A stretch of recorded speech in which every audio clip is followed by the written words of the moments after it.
Most people think getting rich is just about working hard, cutting back on lattes, or following some hustle bros step by step course.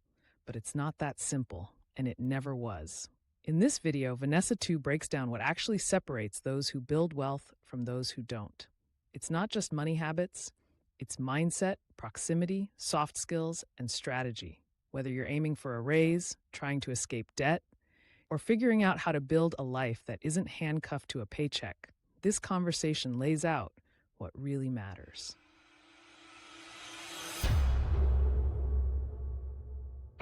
Anybody who wants money, anybody who wants richness can get there, but it certainly is not as easy as everyone on the internet makes it seem. It's not Amazon dropshipping, wholesale real estate, buy some life insurance and you're good. That's just not it.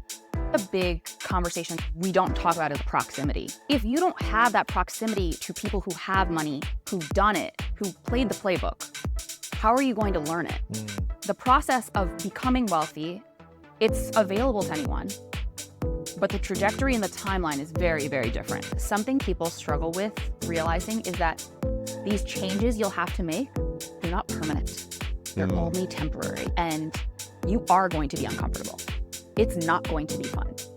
I am very anti, cut out the avocado toast, don't buy the coffee, rah rah. But if you are in a dark hole and there's no ladder to crawl out, cut it out. Make temporary changes that are uncomfortable. We focus on cutting every discretionary cost. Do you know how hard it is to cut $5,000 worth of expenses? Do you know how easy it is to ask for a $5,000 raise? A $5,000 raise happens every day. That's not anything special. Cutting out $5,000, do you know how many coffees you have to cut out? Do you know how many meals you can't go out to? Do you know how many friends you might lose in that process? So again, I think it's really, really important to be asking for that raise. And I mean 10, 15% every single year. Are you gonna get it every year? Probably not. But you get 7%, great. You get 8%, great. You gotta ask and remind them for 6 months that you deserve that raise and want money. If you ask in December when everybody else is asking for money, you wanna be on top of the pile when your boss starts thinking about who's getting a raise this year. On the execution side, make a brag book. A brag book, it's a folder in your email. Every time something good happens, you get a pat on the back, forward it to that folder. A client says, wow, you did a great job, put it in that folder. Anything good that happens to you, put it in that folder. That way, when you write those annoying self-assessments, go back and literally look through those emails and be like, and now you have quantifiable results you can point to. The second piece is the study. It shows the smartest person is not the one that gets paid the most. Right. Second or third most paid. Being smart and the best employee gets you to but the person paid the most, Mr. or Mrs. Congeniality. You need to be liked. People have to think of you. Like, Gotta be top of mind. top of mind, popular around the office. Sure. You have to do those things if you really want that. And I know people listening might think, well, I have kids. I can't do the pickleball league. I can't go to the happy hour. Ask your boss to go to lunch once every 3 weeks. Make time, force time. Do the water cooler thing. It might cost you 15 minutes of productivity. I guarantee nobody is going to miss that 15 minutes of work, but they'll remember when you told that funny joke. Remember that story you told, the one, funny thing that happened that weekend, because that is how people remember you. Yeah. It's not about like, oh, do you remember who closed that amazing deal last quarter? Nobody says that. Be a B+ student with an A+ personality. That'll get you farther than being an A+ student with a B+ personality. You can't have an A+ personality and do a B-, like you have the job, they don't want you around. This is my Rich BFF strip method. If you want to be good with money, you got to strip. S stands for savings. It's important to get that emergency fund first. You break your leg, something bad happens to you, you're gonna need it. And if you don't have it, you're gonna get worse into debt. If you are a singleton who rents, 3 to 6 months is totally fine. If you got a family, you got a mortgage, the stakes are a little higher, you probably wanna be closer to 9 to 12. T stands for total debt. Not all debt is equal. Debt with higher interest rates, like credit card debt, at a 22, 25% is a lot dicier than something like federal student loan debt. You might have like a 3% interest rate on that. Rank your debt from highest to lowest interest rate, and and pay it down in that order. Pay the minimum balance of every account, any money left to pay down debt. Some prefer the snowball, ranking from smallest to largest balance. It's positive reinforcement. You're able to clear accounts faster, but you pay more interest. Someone who does not have the money to afford that interest. Right. So we gotta go fastest. R stands for retirement. It's 30 years away. It will be here before you know it.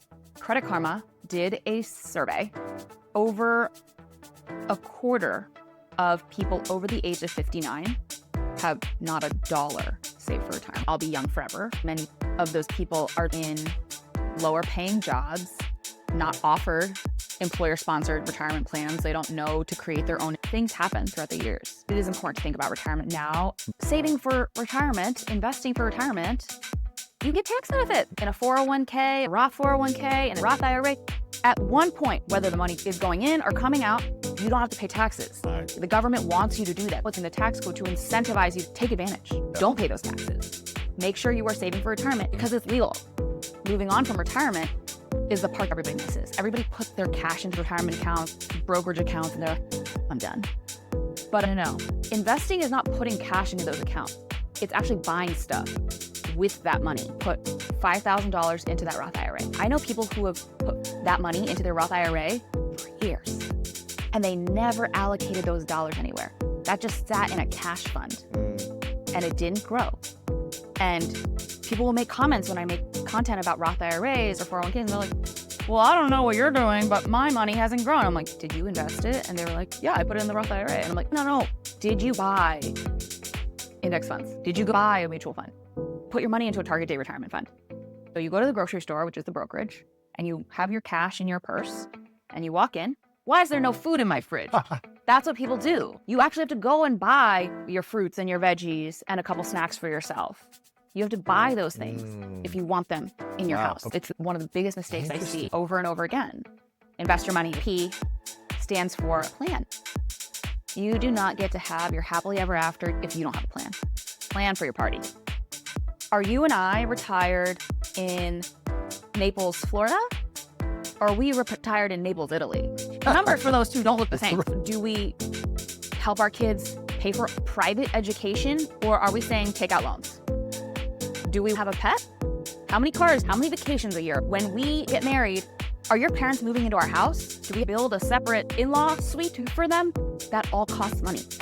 If you don't know what that looks like, how are you going to back your way into that number? I have seen relationships where the woman makes significantly more. For men, you have to ascribe value that isn't tied to a dollar sign.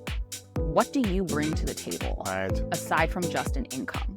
Diversification is really important. So that's making sure that you have that emergency fund, making sure that there's money you are investing in the stock market through index funds that are all diversified. You're not just buying like one stock and being like, that's it. Like, you want to be diversified. You want to be buying bonds, equities. Consider investing in real estate. You need to protect yourself. I was married to my husband for 20 years. He just left me. I don't have a dollar. I don't know the passwords to our accounts. What do I do? Breaks my heart because you have to rebuild. You have to get divorced, go through court, get money, but start from scratch. Which is why I always tell people, have your own money, especially for women. Go after the richest guy, ask him to buy you everything. You better still be working that job. Keep your own money. Take care of yourself. One day, they may not be there, but your job doesn't love you back or your money doesn't love you back. It's important to take care of yourself. And that's why I'm a huge proponent of getting a prenup. Even if you don't sign one, you get one.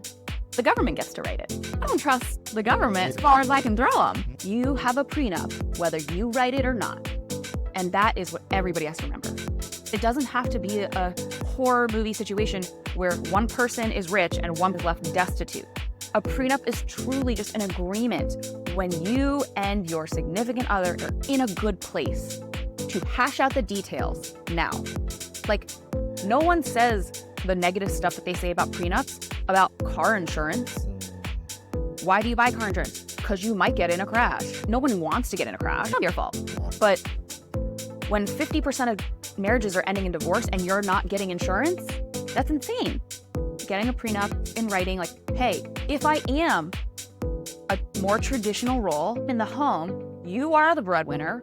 If we get divorced, I need to be compensated for those 10 years I was not working because that cost money. Yeah. So you want to make yourself essentially irreplaceable. And the way to do that is to make yourself a key point of failure. The one IT guy who has all the passwords, or the social media manager who knows where the analytics folder is. Right. You want to be that. Make sure this business cannot operate without you. Oh, I am on the sales team. I'm the number one. If they lost me, they would lose 25% of the year's revenue. Because guess what? You're not gone. You're never going to be gone. They will hold on to you until the end. It's hard to replace. Then there's other people who have jobs that are considered cost center. So like you cost the business money. And in some situations, it's necessary, right? The person who fixes everybody's computers does not create revenue, but if the one IT guy gets fired, We're screwed. you want to be the go-to guy, go-to gal. And creating that indispensable nature is how you provide yourself job security. If you're cutting out of work at 3 p.m. every day and doing the bare minimum, you're gonna be on the chopping block. You should know that. You have to be good at your job. Those A+ employees, they're still leaving jobs, going to new places, getting paid. If you're really good, there will always be somewhere and somebody who wants you. For people doing the bare minimum, it's harder to hide now because when revenue is not frothy, they have to trim fat. And if you're doing the bare minimum, you're first on the chopping block. So I think it's important about making yourself indispensable and actually doing good work. But in terms of prepping for a layoff, it's important to have that emergency fund. Check those WARN notices. Google your state and WARN notice, WARN Act. Any corporation with over a certain number of employees needs to give notice when they're doing a mass layoff. Lots of companies try and skirt this by getting rid of like a slightly odd number below the threshold or giving just enough time. Just check. Every job, being good at your technical skills is great, but you want to have transferable skills. And these are the soft skills. You want to have a conversation with just about anyone. You want to make someone feel special. I got sales training, one thing, WIIFM. So we always know what we want, but what's in it for the other person? Why do they need to help you? If there is one favor that you can do for me that I would appreciate, talk to your friends about money. We've been told it's taboo and tacky, doing nobody any favors except big corporations when you keep that information hidden. Absolutely. When you hold that shame, let me tell you, when you talk to your friend about money and they make more, they don't suddenly make less, but you now know and can ask your boss for more. So please talk to your friends about money.